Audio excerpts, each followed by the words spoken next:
You can do different things with Dawson Knox. Now you have some position versatility there. I do buy the Rob Gronkowski talk. I buy him on the Bills. I'm a sell on Christian Kirk. He's a good player. He's put up good numbers early in his career in Arizona, but he's just not worth the money he's about to get. I think Chandler Jones takes it to the next level. I'm buy. He said already he's willing to take a discount. That's music to Bean's ears. That's music to Kevin's ears. 5, 4, 3, 2, 1, 0. Now it gets to the really fun, interesting things with the trades. So it's been a crazy offseason so far in the NFL. Guys are going left and right. We just saw Amari Cooper traded to the Browns. We've seen quarterbacks, Russell Wilson go to Denver, Carson Wentz to Washington. Could the Bills be one of the next teams to make a big move? They've been rumored to be interested in Fletcher Cox and Danielle Hunter. I know there's some big time hype behind these guys. Are you buy or sell on either Cox or Hunter?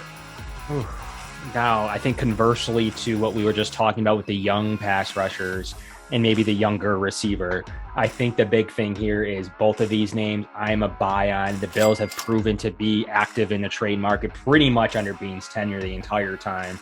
I am buy on both of these guys. However, I don't believe you can fit both of them. Fletcher Cox's deal is super interesting, the way that it was structured from Philly. They're going to need to eat $40 million to make it happen.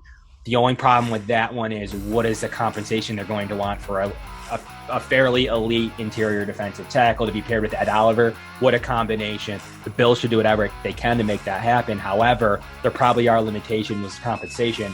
You know, the Eagles are going to say, regardless of what you do with his contract, we're going to need to eat a bunch of this.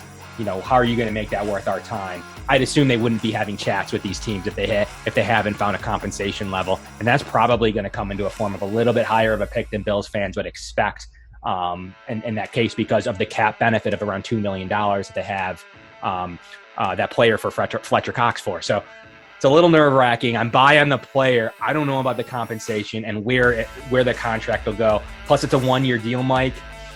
That's tough for me to get behind when Bean himself has came out and said, we'll make the right moves, but we want term. So that leads me to believe I'm a personal buy on the player, though the situation might be a sell for Fletcher Cox, unless the Eagles are like, we need to get rid of him. We want to clear him up out of here. We want, a semi-decent pick. The Bills might be accustomed to buying that in a Super Bowl year for $2 million.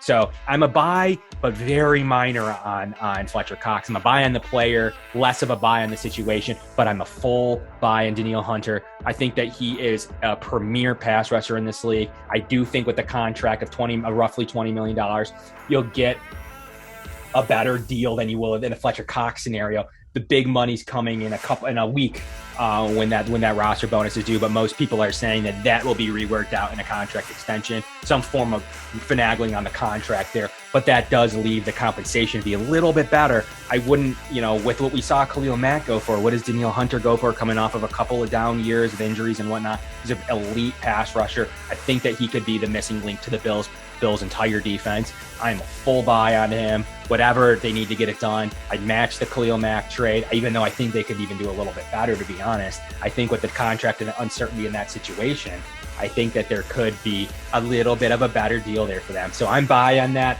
As upset as I was about hometown, and we've covered him, Khalil Mack, here in Buffalo, I think that Danielle Hunter would kind of make me feel better. Full buy in the whole scenario when it comes to Danielle Hunter, even though I'm a little bit more tentative about the Fletcher Cox, because there's more uncertainty, like what's going on.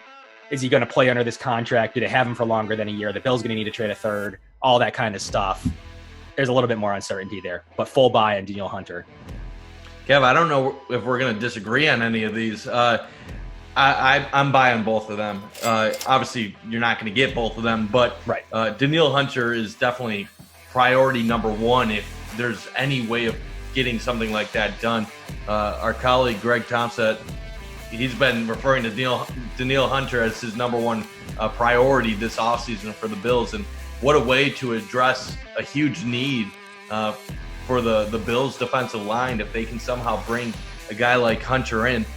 You got some questions what he'll cost to acquire, probably a first-round pick and something else to go along with it. So you're going to pay a price to get him, but you're going to get a great player in return. Minnesota might want to shred some cap with Danielle Hunter. Only real issue that you're dealing with him is that he's had injury concerns the past few years. He's missed a lot of games, but when healthy, he's a sack machine, and he's one of the best rushers at getting to the quarterback in the NFL.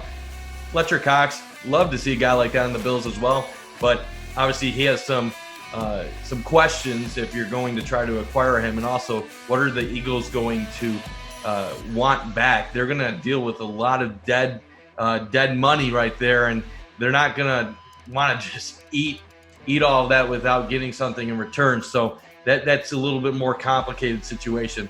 These last two, I think we're going to also be on the same page, but these are just some more fun hypotheticals. I don't really think either of these will ever really formulate into anything.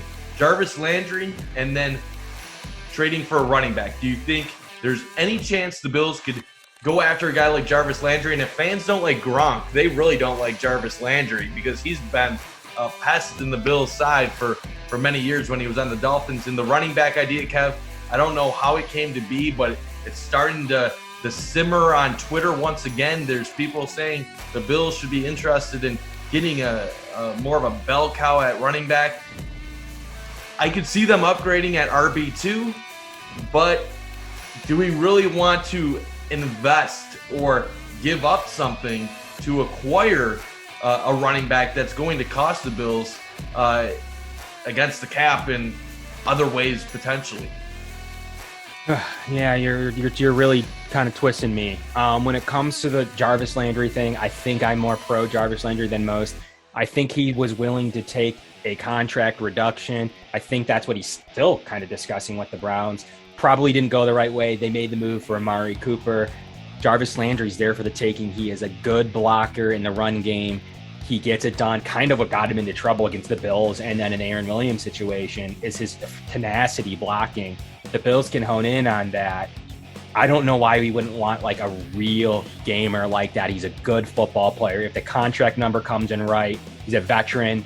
I think he could be a really productive player for the Bills, kind of like you saw from Cole Beasley when he first came over. I think it's that kind of move, about the same age that he came over at. So I think you could get those final good years out of Jarvis Landry, and maybe I'll shock you, but I'm a buy on Jarvis Landry. I think that he could be a good fit for this roster, whereas I'm not committing big money to Christian Kirk.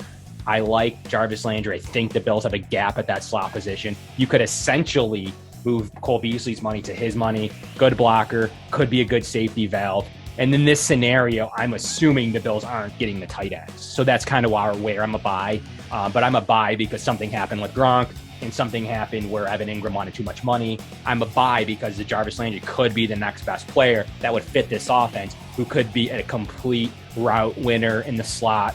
I'm a Jarvis Landry buy. I think that McDermott can hone in on his exact blocking tenacity and make sure he's a good fit here. So I'm a buy. I think it could make sense, and especially if he's willing to be more in that Cole Beasley range, 1 year, $6-7 million that we've talked about with Gronk and with Evan Ingram.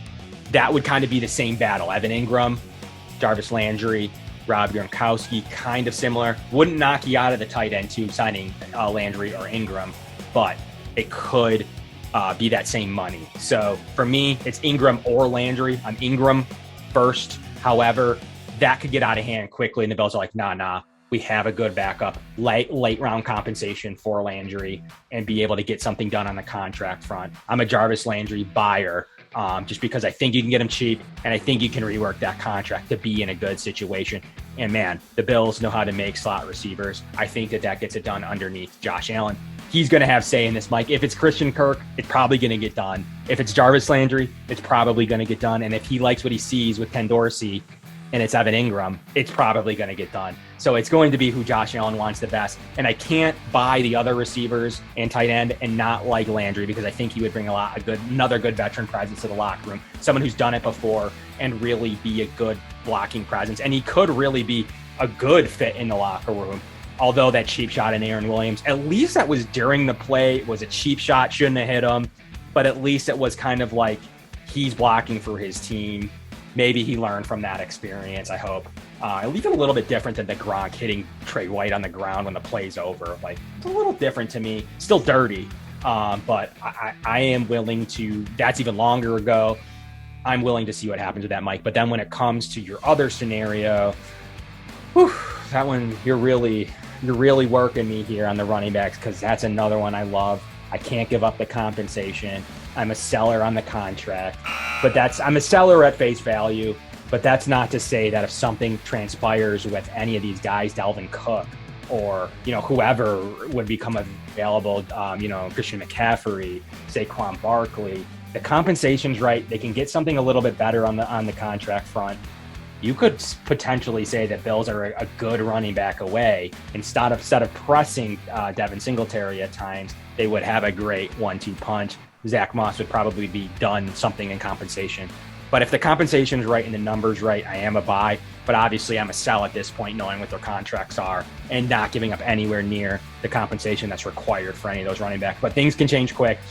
If Josh Allen equally goes and says Saquon Barkley or Christian McCaffrey's the missing link, not those other guys, and he can play in the slot and he can do more than just stand back there and take the ball on a handoff, real quickly that changes. And Bean still calls Christian McCaffrey one of his best draft picks ever. And he said the best in one of his interviews. I can't remember if it's Pat McAfee or in a different interview, but he has called him that before.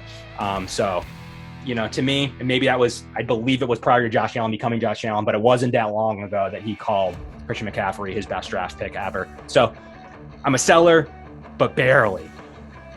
Yeah, so with Jarvis Landry, I buy the idea, but I sell the Bills actually being interested. I've respected Jarvis Landry for a long time. He's a great player. Honestly, I think he's underappreciated by a lot of fans. He's consistently productive, and he's a thorn on many teams' sides. But I don't really think that's something the Bills will pursue.